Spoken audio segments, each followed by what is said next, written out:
this next segment, senior reporter Keegan Byers visits Mesker Park Zoo, where he follows veterinarian Dr. Carrie Ullmer for an afternoon to learn about how she cares for the zoo's animals. I'm Keegan Byers here at Mesker Park Zoo to meet with zoo veterinarian Dr. Carrie Ullmer. Hi. Hi. She's going to be showing us what she does on a daily basis. So, Dr. Ullmer, where did you go to school?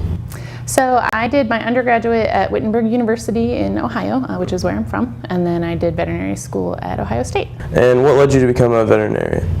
Well, I always enjoyed having animals as pets when I was a kid, and I thought I wanted to be a high school biology teacher, and so took all the science classes during high school and all of that, and decided halfway through undergrad that just wasn't the right career path for me. And so I got a job working at a historic farm during the summers and really fell in love with working with the animals and thought I wanted to do large animal medicine. And then I got a small animal position to kind of get more experience heading into vet school.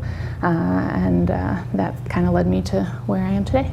So this is Pico. He is a guinea pig, obviously, and he is one of our animal ambassadors here at the zoo, which basically means that he is used for educational programming, and the education department uses him here at the zoo and also takes him to schools and nursing homes and those kind of things to educate people about wild animals and all of that good stuff. He is here today because he needs a dental exam. He's been having some tooth issues lately, so we're going to check him out and address that today. What preparation did you have to go through to become a veterinarian? So as far as working here at the zoo, on top of just the regular coursework I took in vet school, which teaches you about all the domestic species, there were some elective classes that you could take on zoo and wildlife medicine, and so I did all of those. And then also some elective rotations, so basically practical experience during your final quarters at vet school. So I spent a month at Disney's Animal Kingdom doing preceptorship there. And then after I graduated, basically did some volunteer work at the Columbus Zoo while I was still living in Columbus doing private practice, and then I did some contract work up at the Potawatomi Zoo in South Bend, Indiana before coming here to work full time. So since you're the only vet, do you have to rely on other people for help sometimes? I do, absolutely. So I can't know everything. That's just not possible. So the good thing is zoo veterinarians are a really tight-knit community. So you end up with connections at zoos all across the country that you can call about a problem in a certain species. And then as far as local veterinarians, I actually use a lot of local veterinarians for help as well. So when I go out of town, I have a local vet that is on call for me in case something happens while I'm away. And we also use, sometimes we'll use some equine vets in the area if we need help with either our domestic equine species in the petting zoo or the zebras.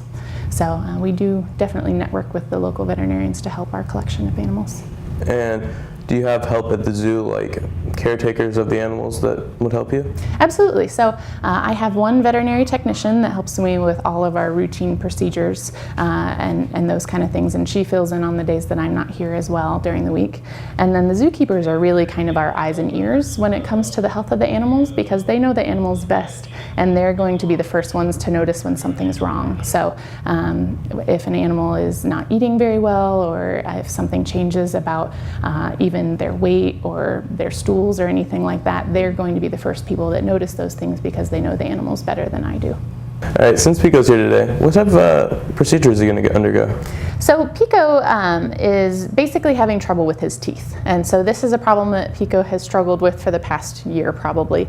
And what people may not realize is that guinea pigs' teeth, similar to rabbits, grow continually through their life. And so that's both the incisors, which are the front teeth, and also the cheek teeth, which are his molars and premolars. So he has one tooth that for whatever reason just doesn't line up with his other teeth appropriately. And so it continues to grow, and it gets long enough that it starts to poke into the cheek tissue, and that causes him some discomfort. And so occasionally he'll decrease how much he's eating, and he'll drool a little bit, so his chin and his neck area will get a little bit moist, and that's when we know that he's having a problem. So then we plan to anesthetize Pico today, so we'll put him completely under general anesthesia, and then we will put him on a table that allows us to open his mouth well enough to see, what the problem tooth is looking like, and we can get in there with some instruments and file it down so that he's comfortable again. So helping me here today, this is Katrina. She's one of our zookeepers. So she is one of the keepers that takes care of Pico on a day-to-day basis. And then this is Dr. Diana Barber. She's our education curator. And so she is helping us out as well because this animal is used in her department from time to time. How often does Pico need this procedure? Well, it really kind of depends. So sometimes he can go several weeks or even up to 6 weeks between procedures. This time it's been about 3 weeks since the last time we did his teeth. They grow back pretty quickly. So what I'm doing right now is basically filing off a point that has grown on the side of the tooth. And so I have this little rasp tissue, or rasp piece of equipment here, and the tooth just kind of flakes off. So I actually have a little tiny piece of tooth there that was basically poking into the gum tissue and causing some irritation of the cheek. And so I'm not done yet, but that's kind of what we're planning on doing here. What is Pico used for? So he's an ambassador animal. He goes to schools, he goes to parties, he's used in our summer camp.